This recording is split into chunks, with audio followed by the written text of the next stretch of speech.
like this, Blake? Why? Why do you do this? Do you understand? You are not smarter than the internet. They're both narcissists. Blake Lively just got exposed for delivering fake evidence in her so-called amended lawsuit against Justin Baldoni.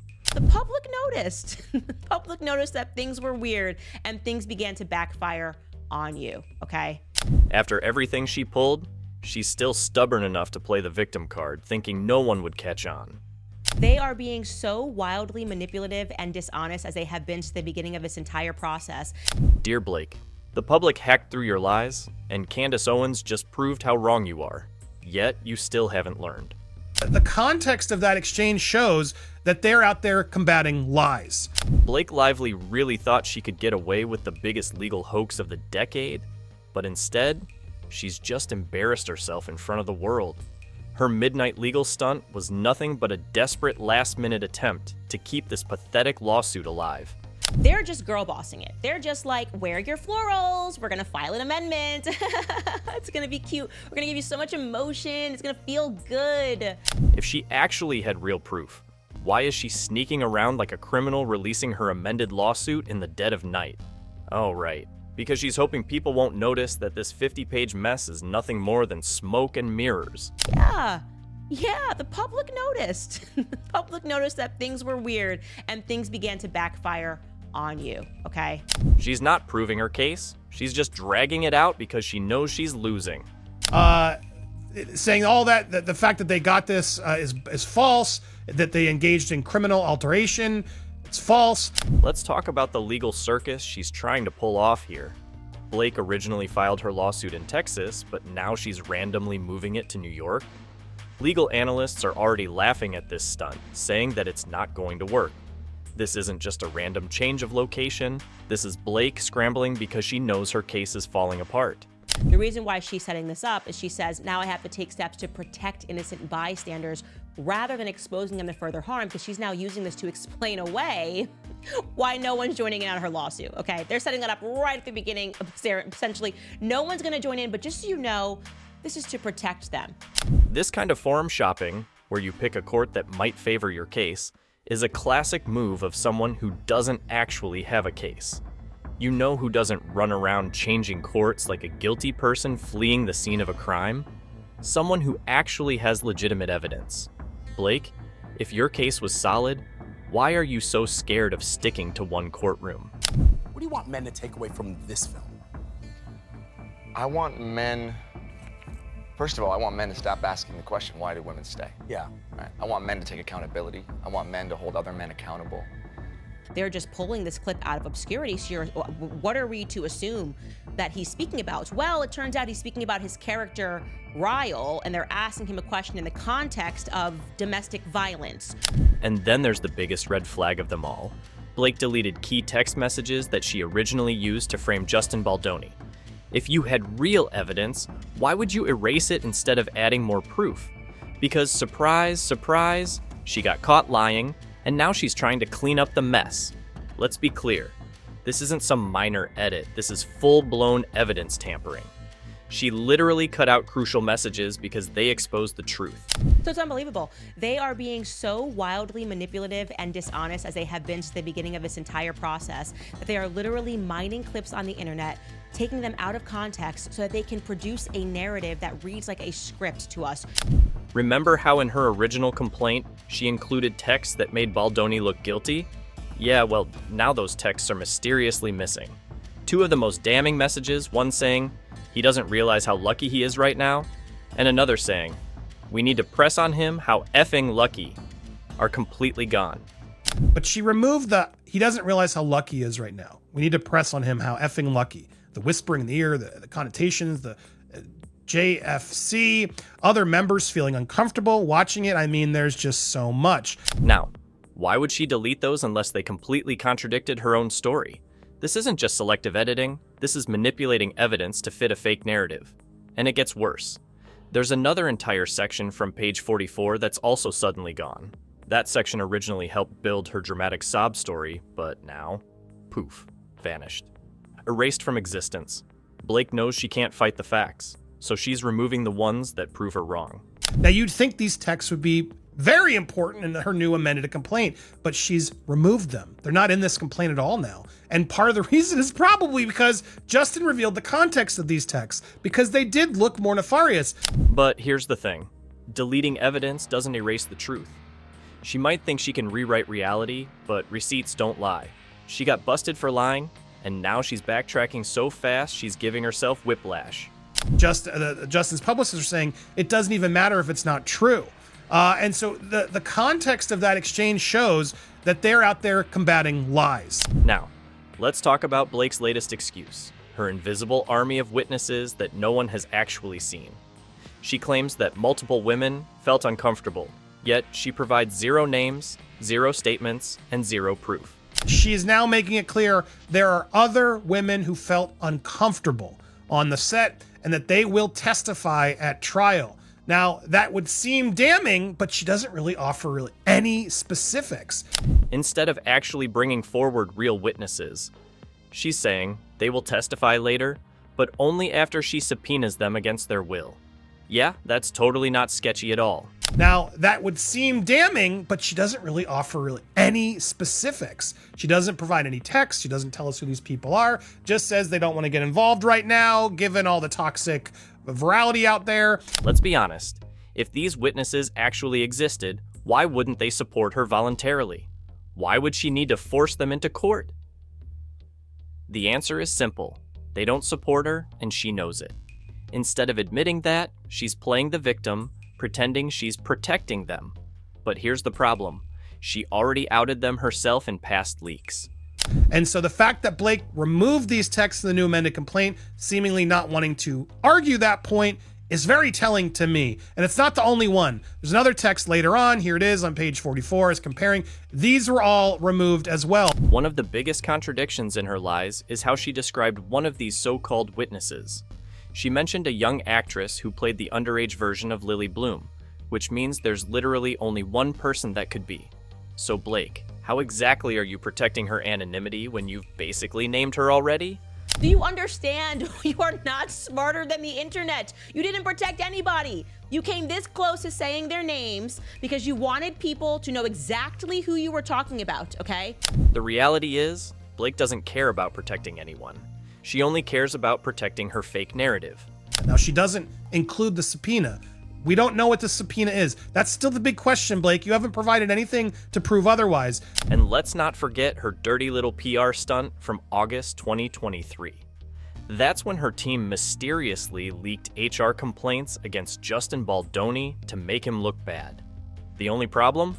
Wayfarer Studios and Sony immediately denied their existence.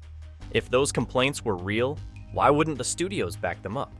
Why did no one else confirm their validity? Because they were completely fabricated.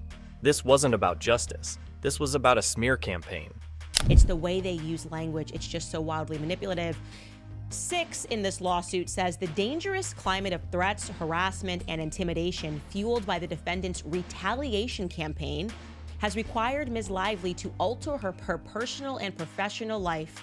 Blake tried to frame Justin Baldoni, but she fumbled her own scheme so badly that even her own lawsuit is contradicting itself.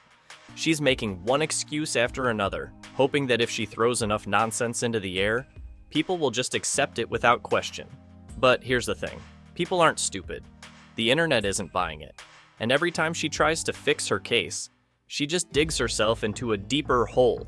This has nothing to do with the lawsuit, has nothing to do with anything that Justin Baldoni has ever done. Rather, they decided to go back and find a TEDx talk that Justin Baldoni gave 5 years ago about how he was able to better his relationship with his wife. So, let's get this straight. Blake filed her case in Texas, then moved it to New York because she knows she's losing. Removed key text messages that originally helped her argument because they actually proved she was lying. Claims she has multiple witnesses, but instead of letting them speak voluntarily, she's planning to force them into court. Pretends she's protecting their identities, yet outed them herself through leaks. It goes on and reads, thus, this amended complaint does not refer to certain witnesses by name, nor does it provide screenshots of their text messages. Importantly, however, these witnesses have given Ms. Lively permission to share the substance of their communications. Leaked HR complaints that never even existed, just to destroy Baldoni's reputation. It's honestly pathetic at this point. If she had real proof, she wouldn't need to delete evidence, force people into testifying, or fabricate complaints. The fact that she keeps changing her story is all the proof we need that this entire case is built on lies. Let's now move on to point 6 of this, because this is where it gets interesting. Again, it's the way they use language. It's just so wildly manipulative. Blake Lively's entire existence in this lawsuit is one big contradiction, and nothing proves it more than her obsession with controlling every aspect of the film while pretending she had no say in it. She actually had the audacity to claim that she never wanted creative control. Meanwhile, her own texts expose her as a complete liar. In June 2023, she dropped 17 non-negotiable demands on the production team, basically holding the entire movie hostage unless they gave her editorial oversight on cuts. What kind of just an actress demands final say over edits? I don't know how her professional and personal life was altered. It didn't look that way to me when she was posing on the red carpet with her husband and mocking the situation, but let's go with it. And let's talk about Ryan Reynolds' sneaky little takeover of the movie's marketing. Suddenly, his production company was in charge, and guess what?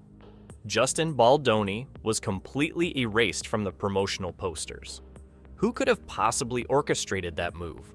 Blake acts like she had no power, but within months of her tantrum demands, Sony changed their entire approach to suit her. So, let's get this straight. She had no leverage, but the entire production suddenly bent to her will. Makes perfect sense. You didn't even need good lawyers. You just needed men who didn't want to go through the court system, and the women who were saying, well, we're going to come at you with sexual harassment and ruin your lives. And I'm thinking these are the kinds of lawyers and PR people that she has in her corner. Blake has admitted in multiple interviews that she routinely takes creative authorship, even when she has no approval to do so. It's literally a pattern of behavior with her. Yet now, she wants us to believe she was just a helpless actress who was forced into a bad situation. No. She orchestrated the entire thing, grabbed as much power as she could, and now that it backfired, she's pretending she was just a passive victim in all of this. In which Brian Freeman went through and thoroughly debunked these points. We've read the messages, sweetheart, okay? We know you said no to the intimacy coordinator. We know that it made no sense that you were then saying there must be an intimacy coordinator on set at all times. And the best part? She lied under oath about not interfering in the creative process, even though her own texts and actions prove that's exactly what she did. Caught in 4K. If there was one moment that truly exposed how desperate and delusional Blake and Ryan are, it was their SNL disaster. This was supposed to be their big comeback moment, their chance to reclaim their image, but instead, it just proved how out of touch and narcissistic they really are.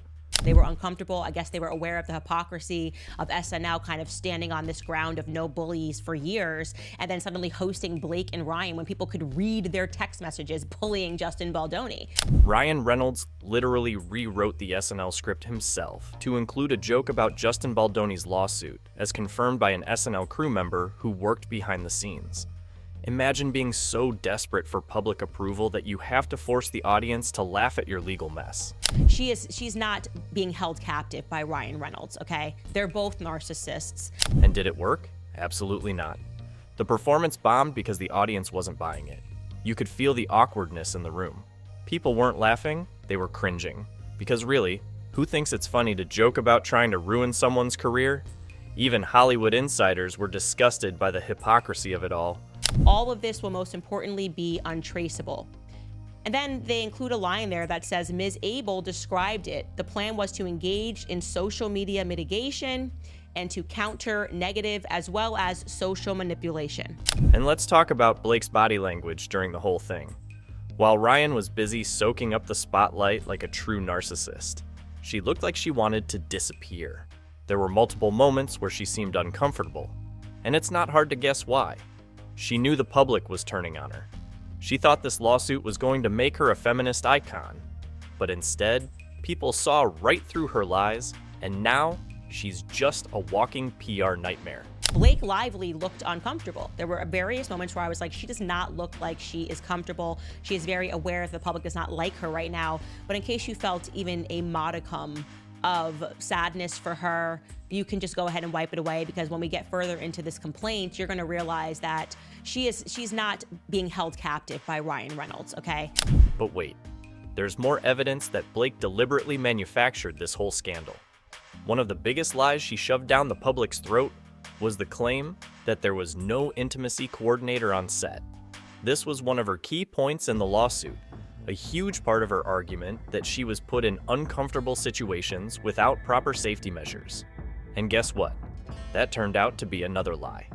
And then you're gonna go, as you guys did, and they proved in the background, I want this, I want that. If I don't get what I want, I'm not gonna show up. He has to be put into the basement. So why are you bolding that? Get somebody brighter, seriously. Let's go back to April 2023, when Justin Baldoni literally offered to introduce her to the intimacy coordinator. And what did she say? I'm all good? Yes, that's right. She flat out refused to meet with the intimacy coordinator before filming even started. So why is she now claiming that there was none?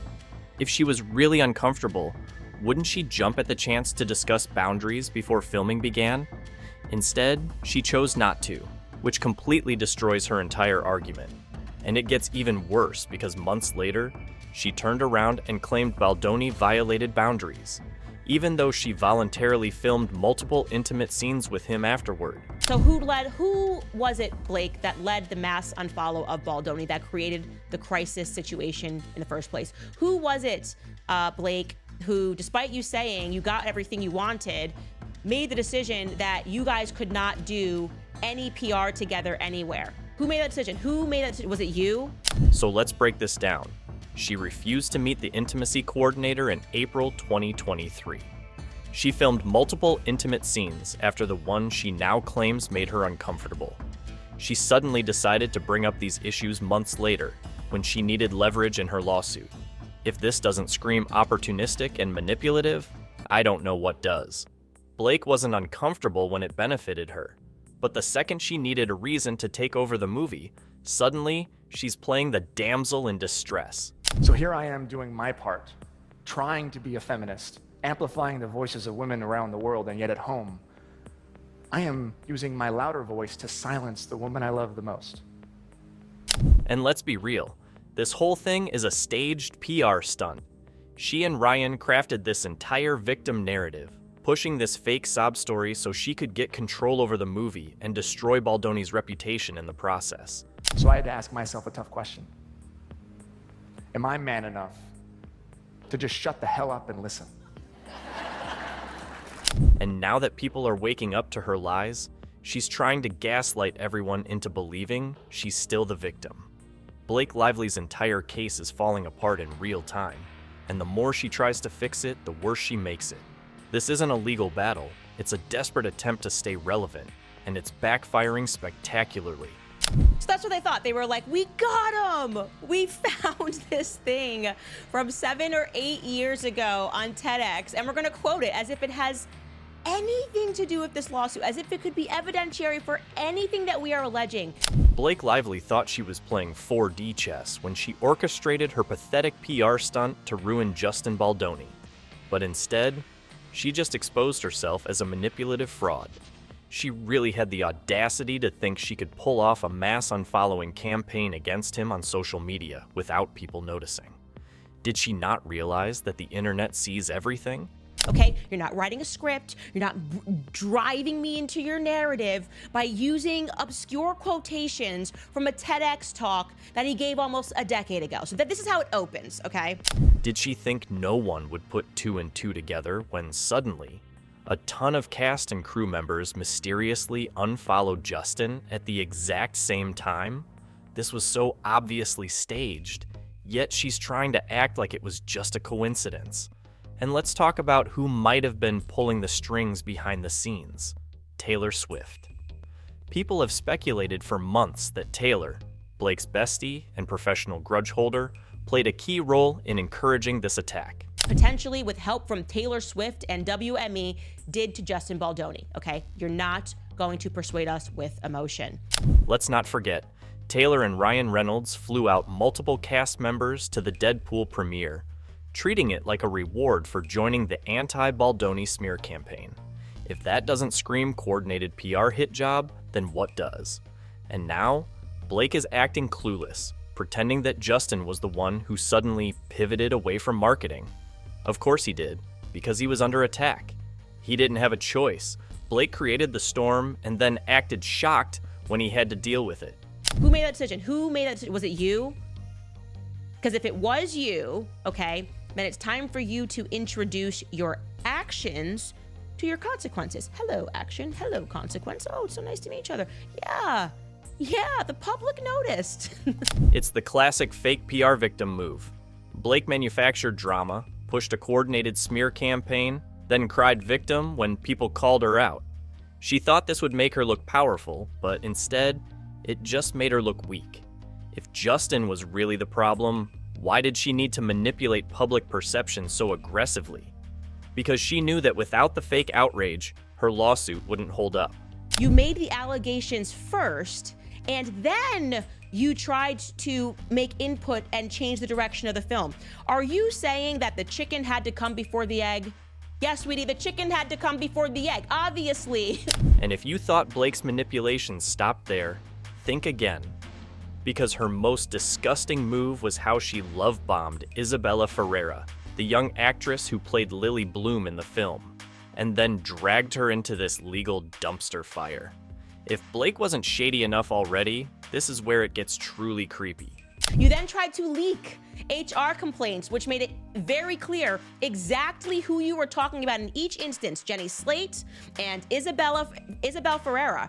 And now you're trying to pretend here that you just want to protect them.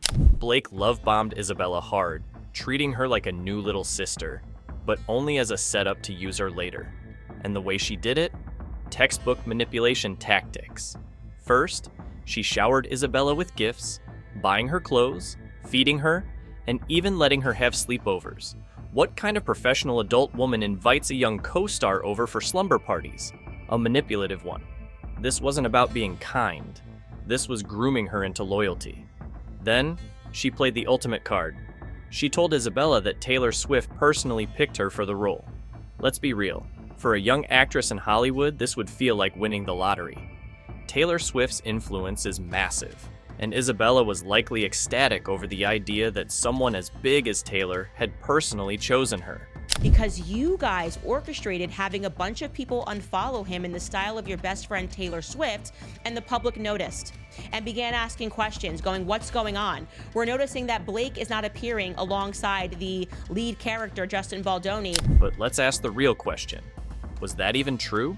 Or was this just another calculated move by Blake to make Isabella feel indebted to her? Because now, when Blake needs support in her lawsuit, Isabella is suddenly expected to back her up. This is beyond disgusting. Blake is not protecting Isabella. She's exploiting her. And when this lawsuit inevitably crumbles, guess who's going to be left picking up the pieces? Not Blake, not Ryan, not Taylor. It'll be Isabella, who got used and discarded just like every other pawn in Blake's fake narrative. Getting them to believe in your narrative that you were staging. You created the crisis, and now you're complaining that they had to respond to the crisis, okay? At this point, it's painfully obvious that Blake's entire case is crumbling. She has no real evidence, just excuses and contradictions. And let's go ahead and list every single way she's exposed herself. She removed fake text messages after being caught manipulating them. If those texts were real proof, why delete them? She claimed witnesses exist, but conveniently refused to name them. Because they don't exist, or they don't support her lies.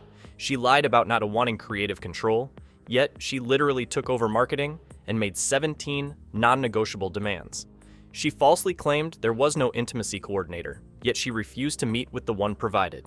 She staged a PR crisis, then blamed Justin for reacting, as if he had any other choice but to defend himself. And she never considered that there would be a social consequence for her to bear because of that.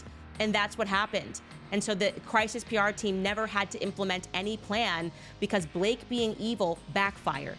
She manipulated a young actress into supporting her case, knowing that Isabella had everything to lose if she refused. Blake and Ryan weaponized the Hash Me Too movement for their own personal gain. And it's disgusting. This isn't about justice, this is about power and ego. And in the process, they have set back real victims by making it harder for people to believe actual abuse cases. This is exactly why people hesitate to come forward, because of frauds like Blake Lively, who use serious issues as a publicity stunt. That is the story. A narcissist targeted someone who she felt was weak, and it backfired on her. And here's the final reality check. This lawsuit is doomed. It will collapse in court because it was built on lies from the start. Blake tried to pull an Amber Heard, but the public is no longer falling for it. People have learned to spot the red flags, and now she's the one whose credibility is circling the drain. Blake thought she was going to walk away from this as the hero, but in reality, she's just another Hollywood villain, one who got caught in her own web of lies. And the funniest part, she actually thinks she's going to get away with this, but she's already exposed herself, and it's too late to undo the damage. Blake Lively thought she could rewrite the truth, but the receipts don't lie. Subscribe for more exposing Hollywood's biggest frauds.